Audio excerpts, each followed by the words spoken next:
Secara tidak sadar, banyak dari kita yang ternyata memiliki mental yang lemah, walaupun sudah memasuki usia dewasa.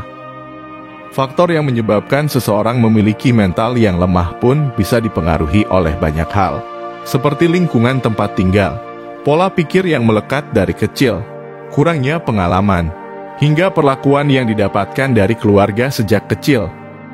Untuk itu, dalam meraih kesuksesan baik dalam berkarir atau berbisnis, hal-hal seperti skill, hoki, uang, latar belakang pendidikan, atau wawasan saja tidak cukup. Mental yang kuat juga memainkan peranan yang besar dalam menyukseskan setiap jalan dan rencana yang ingin dilakukan dan goal yang ingin dicapai. Tidak ada kata telat untuk belajar dan memperbaiki diri. Jadi, jika kamu ingin tahu apakah kamu bermental lemah dan ingin memperbaikinya, berikut ini 7 tanda kamu memiliki mental lemah dan tips menghilangkannya. 1. Susah move on.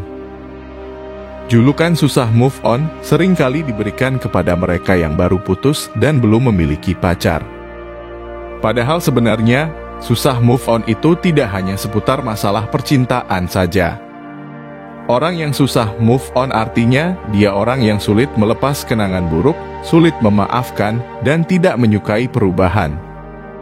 Orang-orang seperti ini dikatakan bermental lemah karena mereka tidak mau lepas dari masa lalu dan tidak ada keinginan untuk maju atau memperbaiki diri menjadi lebih baik.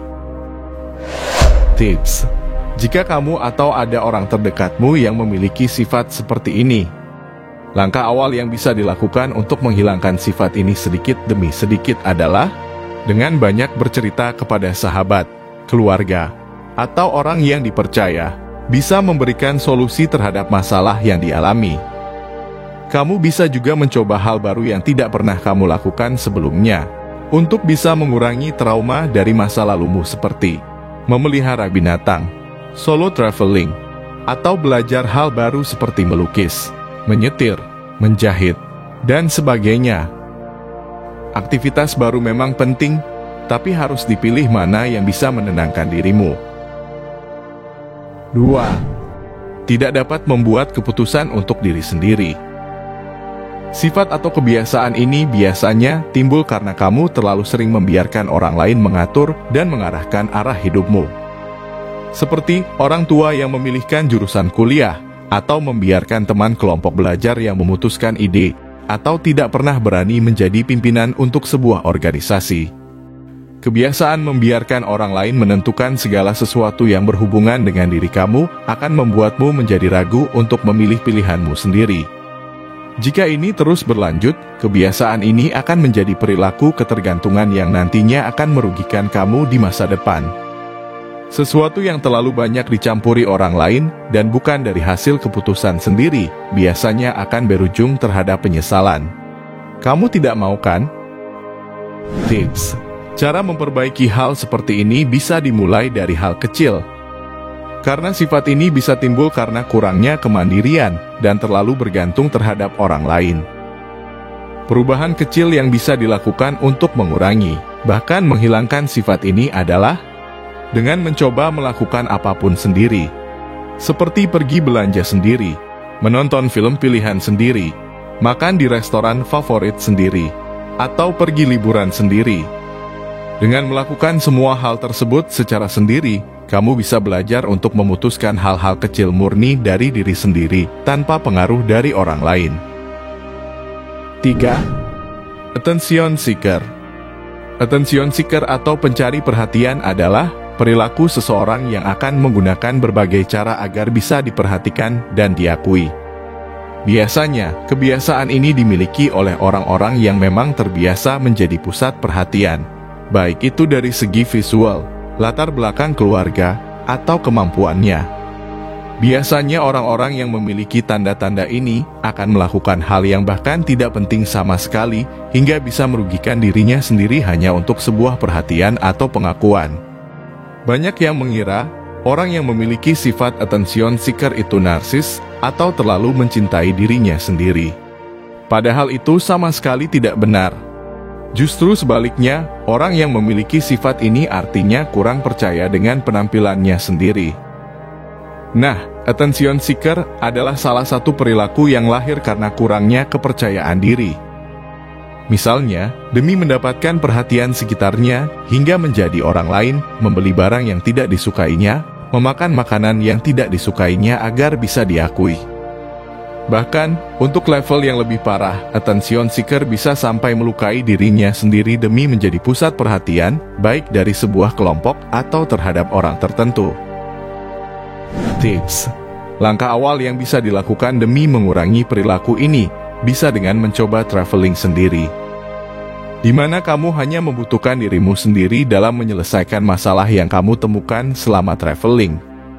Dengan traveling sendiri, kamu bisa lebih fokus terhadap dirimu sendiri, dan semakin lama kamu bisa menyadari bahwa perhatian atau pengakuan orang lain tidak sepenuhnya bisa membuat hidupmu lebih bahagia.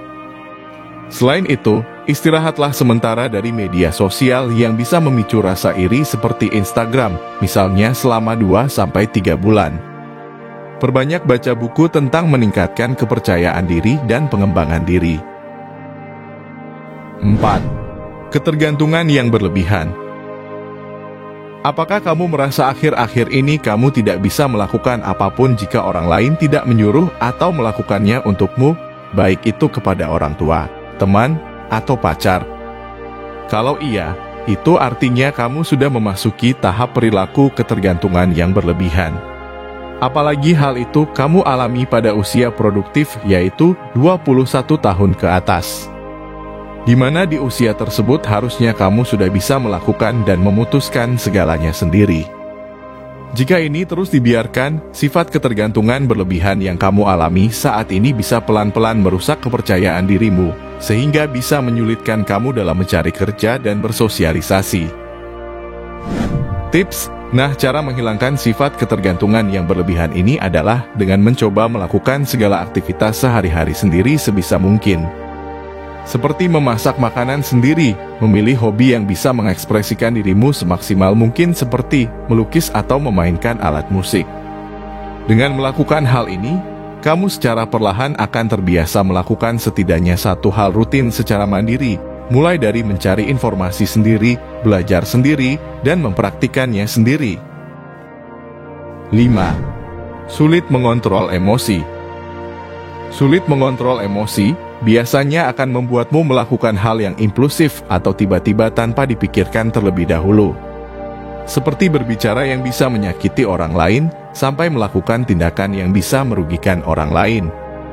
Kurang bisa mengontrol emosi juga bisa membuat hubunganmu dan orang lain, baik itu teman dekat, teman kantor, dan orang-orang sekitarmu menjadi renggang karena kamu yang terlalu sensitif, mudah tersinggung, hingga keras kepala dan tidak mau mendengarkan orang lain. Kesulitan mengontrol emosi juga bisa timbul karena stres dan beban kerja yang berlebihan, lingkungan yang toksik, dan gaya hidup yang tidak sehat. Tips: salah satu hal mudah yang bisa kamu lakukan untuk masalah seperti ini adalah mencoba mencari informasi tentang cara mengontrol emosi di internet. Pergi konsultasi dengan psikolog. Banyak bercerita kepada orang terdekat tentang masalah yang kamu hadapi. Menjauh dari media sosial. Dan pergi berlibur untuk mengistirahatkan tubuh dan pikiran. 6. Dendaman.